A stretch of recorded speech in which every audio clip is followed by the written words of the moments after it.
Good evening and welcome to HisFlame's Home of Crafts. My name is Jen and this is my little YouTube channel where I hang out and try and create a couple of tutorials that will help everybody on their knitting journeys.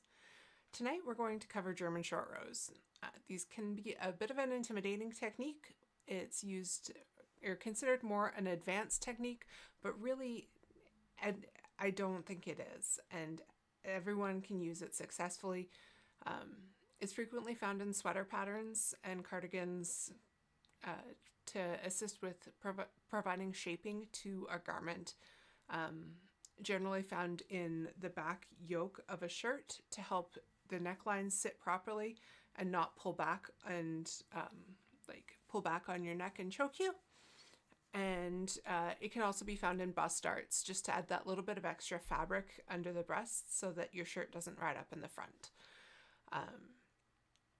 They can also be used in the back if you wanted to create a curved hem along the back of a garment or across the front even.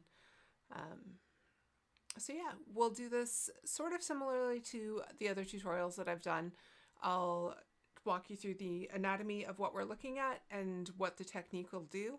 I'll do a silent demonstration and then I will talk you guys through it. I hope you all find this helps.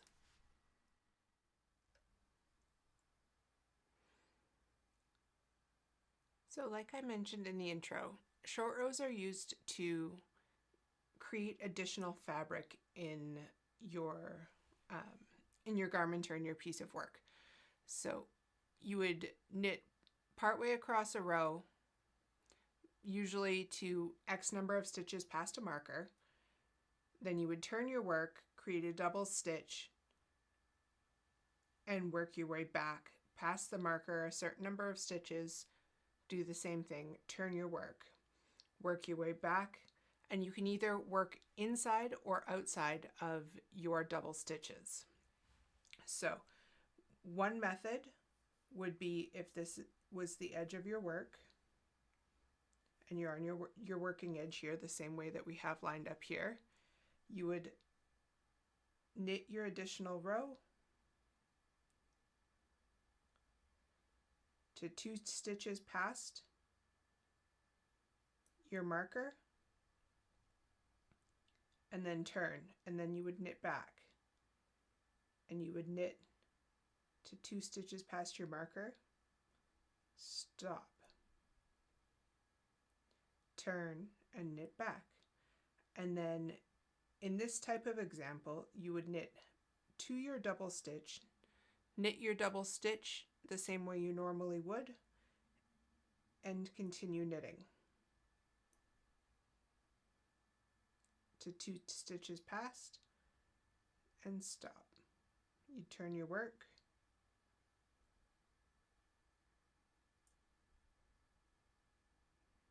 and knit 2 stitches back and turn your work, and as you go you create this nice curve with the extra fabric built up in the center.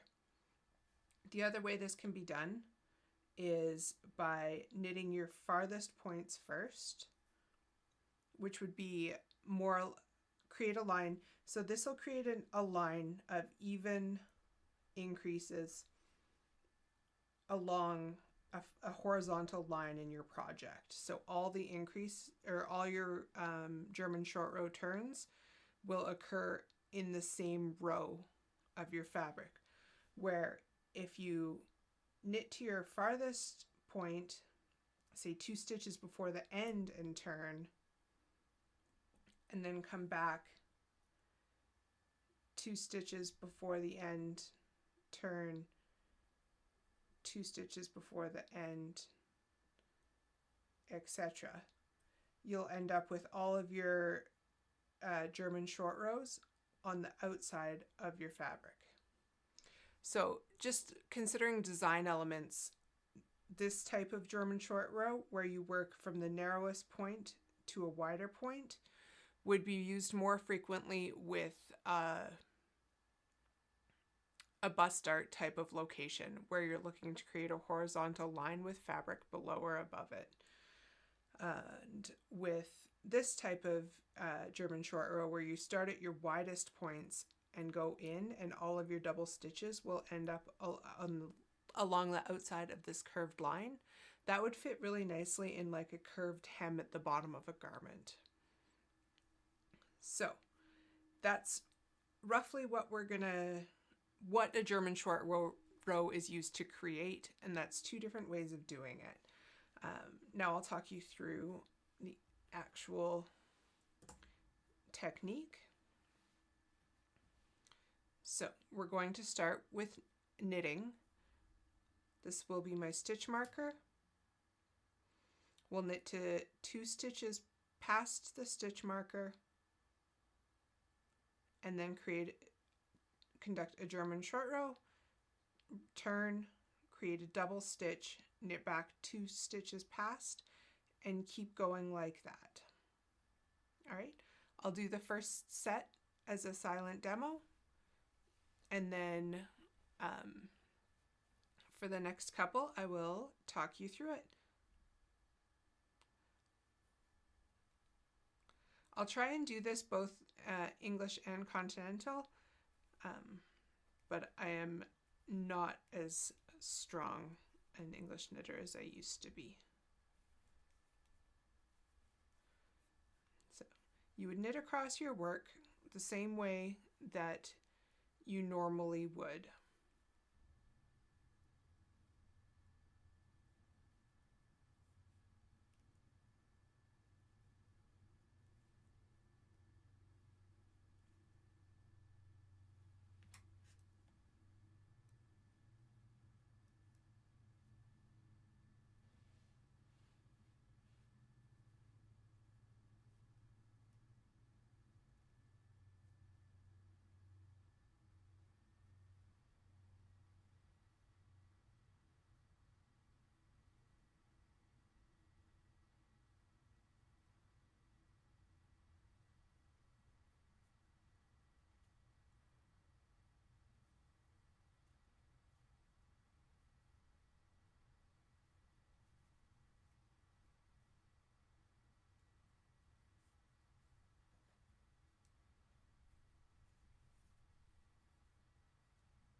So that's a demonstration of both a knit and a purl side for a German short row.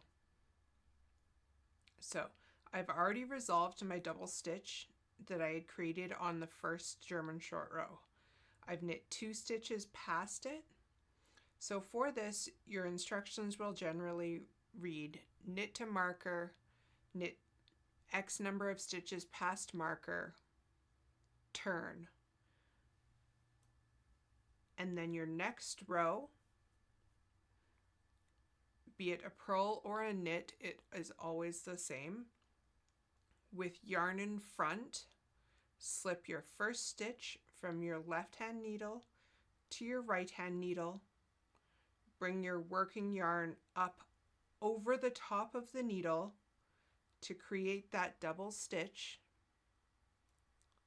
So you can see where the yarn has been pulled through the stitch below. You pull your yarn up and over that needle and down in between, because in this case you're on a purl side row, so you want to purl across. So up and over your right hand needle, purl across.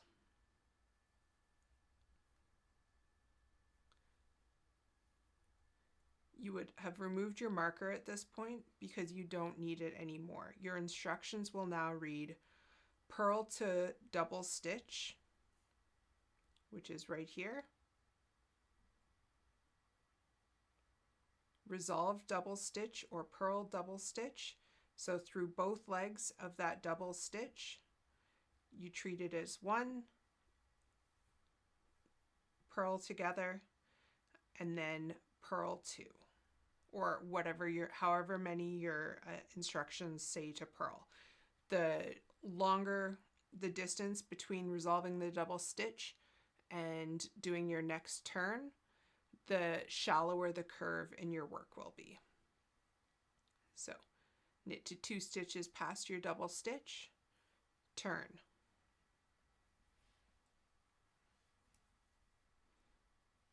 Now, this one is a knit stitch. The step is the same. With yarn in front, slip your first stitch from your left hand needle to your right hand needle. Bring your yarn up and over your working needle. You see you have those 2 stitches there still. Sorry, my camera is not focusing well, but 2 stitches up and over, and then knit across.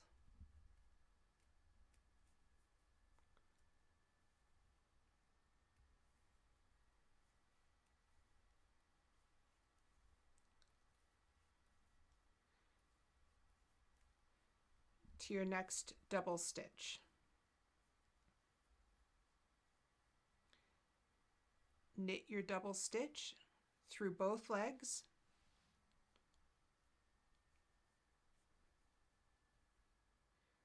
Knit 2 stitches, 1,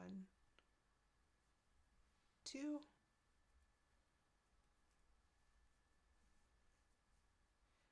and turn.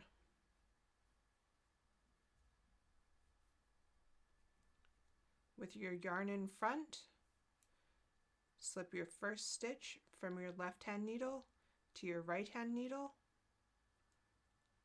and then pull your yarn up over the top to create that double stitch with the 2 legs. And as this one is a purl stitch, you're on a purl side, your yarn is going to go all the way up and around and back to the front of the work between the 2 needles. And I'm not going to lie, my right hand has never learned how to purl. I can only purl with my left hand. So here we are. So purl across.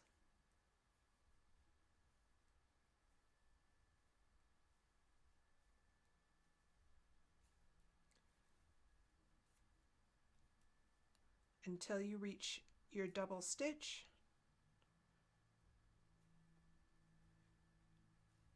Purl both legs of that double stitch together as one. You are not increasing any stitches on a German short row. Purl 2. Turn. So German short rows are always worked in pairs, and they're always worked in multiples of the pattern that you're knitting. So if you're knitting stockinette, it's not a big deal. As long as they're done in multiples of 2, they'll create a nice even row. However, if you're working in a 4 or 8 stitch repeat, say, then your German short rows have to be created in a set, in a multiple of that repeat. And that will, the number of German short rows that you do will affect the depth of the fabric that's created. And if they're created in a multiple of the stitch pattern that you're working in, then when you resolve them and continue on in your work, the pattern will have a slight disruption along the edge, but overall it will still flow together. So knit 2 stitches past, turn. With yarn in front, slip the stitch from your left hand needle to your right hand needle, pull up and over to create that double stitch, and knit across. And in this case, we'll pretend that was the last of our German short rows, and we'll just continue knitting across our work. And then I believe I do. I have a cable here, so I'm just going to transfer these stitches. The needles are way too small. They just happen to be what I have sitting here. But I'm going to transfer this onto a cable so that you can see the curve that the fabric makes. So when you were working across your knit side, that was your second of your German short rows, but it resolved the double stitch from one of your turns, but you do still have one left, and that double stitch will get resolved on your next round. So I demonstrated the way where you start with your double stitches at the narrowest point that you're going to make them and have them get wider. The concept and technique is the same if you start at the outside of your work and work your way in. And you can see the fabric now has this curve to it where we've added extra stitches from right here. So I didn't add a ton, but we've got an additional up to 6 stitches in the center, more than what we have on our sides. So that is what a German short row looks like. If you have any questions, I know this isn't a simple technique, but it's one that's really, really useful and can really make your work just have that little extra oomph in its fit and its style for yourself. So I hope this is helpful for you. If you have any questions, feel free to leave them in the comments below, and I will do what I can to answer them and provide any clarification that might be required. I hope this helps, and that you all have a wonderful day. See you next time.